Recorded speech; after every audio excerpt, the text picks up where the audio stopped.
അന്നും അതുപോലെ തന്നെ സിസ്റ്ററെ, മറ്റെങ്ങും ഞാൻ പോയില്ല.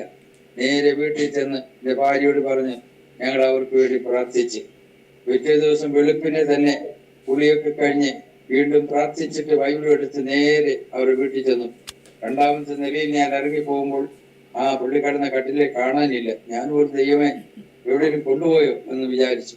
അവസാനം നോക്കുമ്പോ എന്നാ ആ പുള്ളിക്കാരൻ ബാത്റൂമിൽ പോയിരിക്കുക. ഞാൻ ഉടനെ തന്നെ വർത്തമാനം കേട്ടുകൊണ്ട് ബാത്റൂമിലിരുന്ന അച്ചായൻ പെട്ടെന്ന് എണ്ണീറ്റ് വന്നു. യശ്വാസിലേ, എനിക്ക് എല്ലാം കുഴപ്പമില്ല കേട്ടോ, എന്റെ വയറൊക്കെ കണ്ടില്ലേ, ഞാൻ 2 ചായ കുടിച്ചു, കടലാപ്പ് കുടിച്ചു, ഒത്തിരി നാൾ കൂടിയാണ് ഞാൻ വെള്ളമൊക്കെ കുടിച്ചതെന്നൊക്കെ പറഞ്ഞു. അതുകൊണ്ട് എനിക്ക് ഒന്നും കൂടെ പ്രാർത്ഥിക്കാൻ ചോദിച്ചു. ഞാൻ പറഞ്ഞു, ഒന്നെന്തിനാ ചായ, 1000 പ്രാവശ്യം പ്രാർത്ഥിക്കാൻ പറഞ്ഞു. വീണ്ടും രാവിലെയും വൈകിട്ടും പോയി. ചാകാൻ കിടന്ന മനുഷ്യൻ അവസാനത്തെ എണ്ണീറ്റ് 2-3 ദിവസം പോയി. പിന്നെ ഞാൻ സുവിശേഷം പറഞ്ഞു. ഞാൻ പറഞ്ഞു, ഇത് സത്യമാണ് അച്ഛാ, ഇത് ജീവിക്കുന്ന ഒരു ദൈവം